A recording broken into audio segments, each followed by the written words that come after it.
अथ कीलकम।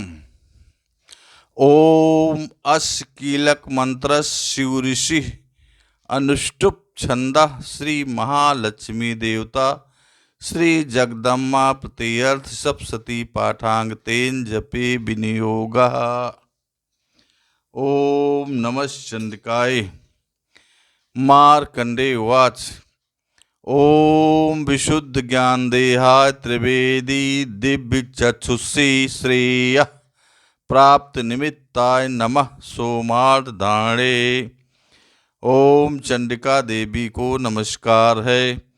मार्कंडेय जी कहते हैं, विशुद्ध ज्ञान ही जिनका शरीर है, तीनों वेद जिनके दिव्य तीन नेत्र हैं, जो कल्याण प्राप्त के हेतु तथा अपने मस्तक पर अर्धचंद्र का मुकुट धारण करते हैं, उन भगवान शिव को नमस्कार है। सर्व में द्विजानिया मंत्राणाब कीलकम सोऽपक्षेमं वाप्नोत सततं जाप तत्परा। मंत्रों का जो अभिकीलक है, अर्थात मंत्रों की सिद्धि में विघ्न उपस्थित करने वाले शाप रूपी कीलक का जो निवारण करने वाला है, उस सप्तशती स्तोत्र को संपूर्ण रूप से जानना चाहिए और जानकर उसकी उपासना करनी चाहिए। यद्यपि सप्तशती के अतिरिक्त अन्य मंत्रों के जप में भी जो निरंतर लगा रहता है, वो भी कल्याण का भागी होता है। सिद्ध उच्चाटनादीन वस्तून शकलान्यप इतेन स्तुताम देवी स्तोत्र मात्रण सिद्धित। उसके भी उच्चाटन आदि कर्म सिद्ध होते हैं तथा उसे भी समस्त दुर्लभ वस्तुओं की प्राप्त होती है। तथा जो अन्य मंत्रों का जप न करके केवल इस सप्तशती नामक स्तोत्र से ही देवी की स्तुति करते हैं, उन्हें स्तुति मात्र से ही सच्चिदानंद स्वरूपिणी देवी सिद्ध हो जाती हैं।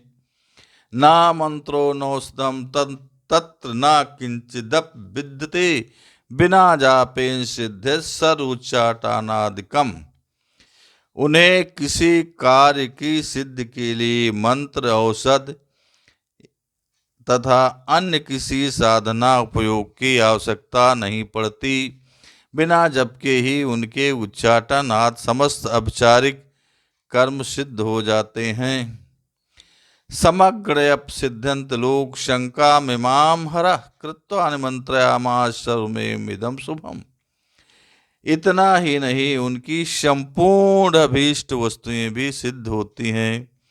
लोगों के मन में ये शंका थी कि जब केवल सप्तशती की उपासना से अथवा सप्तशती को छोड़कर अन्य मंत्रों की उपासना से भी समान रूप से सब कार्य सिद्ध होते हैं, तब इनमें श्रेष्ठ कौन सा है। लोगों की इस शंका को सामने रखकर भगवान शंकर ने अपने पास आए हुए जिज्ञासुओं को समझाया कि ये सप्तशती नामक संपूर्ण स्तोत्र ही सर्वश्रेष्ठ कल्याणमय है। इस स्तोत्रम वै चंडिकाया तच्च गुप्तम चकारशः समाप्तर्ण च पुनस्ताम यथा वन्ययंत्रणाम। तदंतर भगवती चंडिका के सप्तशती नामक स्तोत्र को महादेव जी ने गुप्त कर दिया। सप्तशती के पाठ से जो पूर्ण प्राप्त होता है, उसकी कभी समाप्त नहीं होती, किंतु अन्य मंत्रों के जपजन्य पूर्ण की समाप्त हो जाती है। अतः भगवान शिव ने अन्य मंत्रों की अपेक्षा जो सप्तशती की ही श्रेष्ठता का निर्णय किया है, उसे यथार्थ ही जानना चाहिए। सोऽपक्षेमं वाप्नोत सर्वमेवं न संशया कृष्णायाम चतुर्दश्यामष्टम्याम वा समाहिता।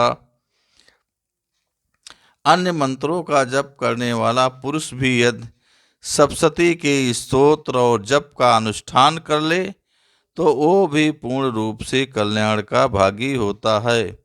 इसमें तनिक भी संदेह नहीं है। जो साधक कृष्ण पक्ष की चतुर्दशी अथवा अष्टमी को एकाग्रचित्त होकर भगवती की सेवा में अपना सर्वस्व समर्पित कर देता है और फिर उसे प्रसाद रूप से ग्रहण करता है, उसी पर भगवती ती प्रसन्न होती हैं, अन्यथा उनकी प्रसन्नता नहीं प्राप्त होती। इस प्रकार सिद्ध के प्रतिबंधक रूप कीलक के द्वारा महादेव जी ने इस स्तोत्र को कीलित कर रखा है।